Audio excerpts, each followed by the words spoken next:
So I gotta ask a question, just really quick. So when they're in the bar in this episode, eating the food or the restaurant, was that Pac-Man? Well, it looked like Pac-Man was cooking. I no, I looked at it and I was like, wait, Pac-Man? Emoji? I was just like, what is that thing? Like, what species is that? I want to see more of those. But no, in all seriousness, though, I love how this show is handling, Willem's PTSD. Like, it's truly handling it great. And one thing that really got me was whenever they were talking about this Annihilation Nights, Annihilation Nights they were called, and how it looked like Willem was just actually having fun. I thought this scene was actually supposed to meant to be funny, and it wasn't supposed to meant to be climatic. Let's just be honest. But Willem actually gets exposed, and just want to say really quick, it's kind of cool how he's like shooting coins at super high speed. So it goes to show how strong Willem is. Like, I mean, he's knocking people out with fucking coins, for God's sake. Excuse my language. But the fact of the matter is, he actually wanted to fight, and I was like, it must be an attachment thing, and it was. We find out it was, because Willem's, he's like, I lost everything. All I've been doing is waiting to die. And then I met you guys, and you guys gave me some salvation. You guys gave me some reason to live. You made me a little happy. You made me feel as if I am at a home once again. So that explains why he's truly so attached to these people, obviously. And that's why it's kind of thing that's like, I want some clarification. I want a little bit more context to this. But I assumed that was it, once they really started getting into it, just before they said it, actually. It's kind of, it has to be an attachment thing. And it is. And the fact that Willem wanted to fight, I mean, it makes sense. He wanted to fight for what he wanted to protect. The only thing that has value to him left in his life, period. Because everything that used to have value is gone. So it makes sense.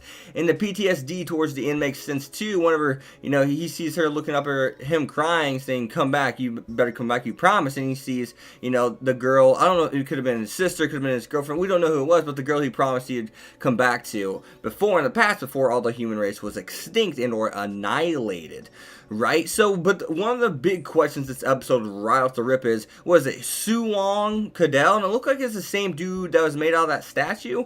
And if Willem knows him, it seems as if he does, because, was it Baroni? I like how they named his name Baroni, because he's a bunny. Funny.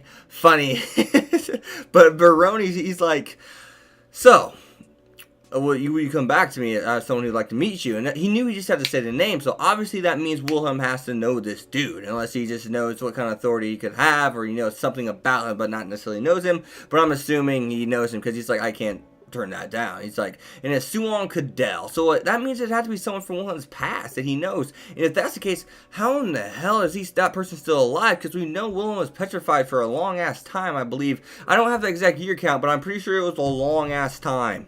If someone has a year count, I don't know if they exactly said it, but I know it was a long ass time. I mean, a human race is annihilated and a new breed of people, fairies, and, these, like, half-human animals, obviously a lot has changed, so it's been quite a bit of time, right? So it's kind of like, how is this man still alive? Maybe I'm over exaggerating the time, because I can't remember the exact timeline of like how long he was petrified. I literally had to go through my notes to find that, even if I do have it, but I can't remember exact amount of years he was petrified, but I'm pretty sure it was way too long for a normal human being to be petrified. So it makes you wonder, who is this guy? How does he know Willem, right? Who is he?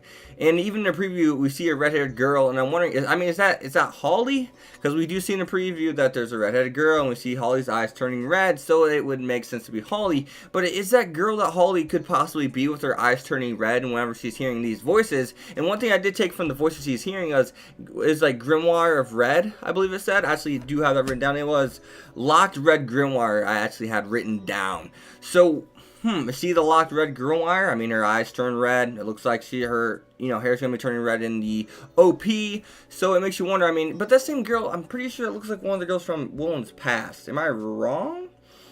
And I don't know if I remember there's a redheaded girl from Wilhelm's past when we get a little bit of flashback from Wilhelm and someone who used to teach him how to use the Doug weapon. So, don't quote me on that, but does Holly with the red hair in the opening look like the girl from Wilhelm's past? Definitely leave down in the comments below what you guys think on that. But that actually does leave me with, one of the biggest questions here, and this is something we see in anime in general, this is something we see in real life in general, and that is, does righteousness legitimize violence?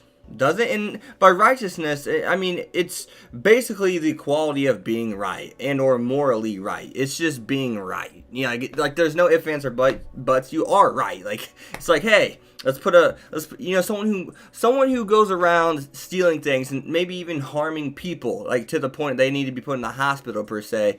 Does it justify them to put them on, put them on death row or something? Does it do?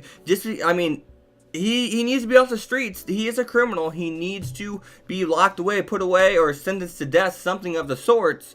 So does it make it right and or wrong to actually put him on death row because he was basically doing the same to other people? He's essentially kind of like murdering them per se, almost, but he's putting them to the hospital to the point where they could have died.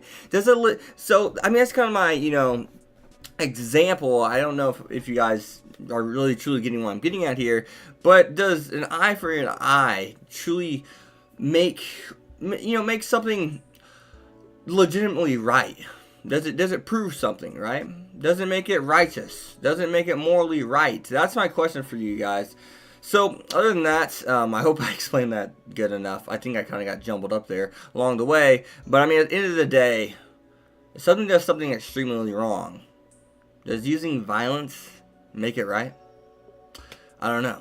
But as always, guys, you've been Hexed. Be sure to leave a like, comment, subscribe, follow on Twitter at Hex25. And hey, I'll see you guys next time. Peace.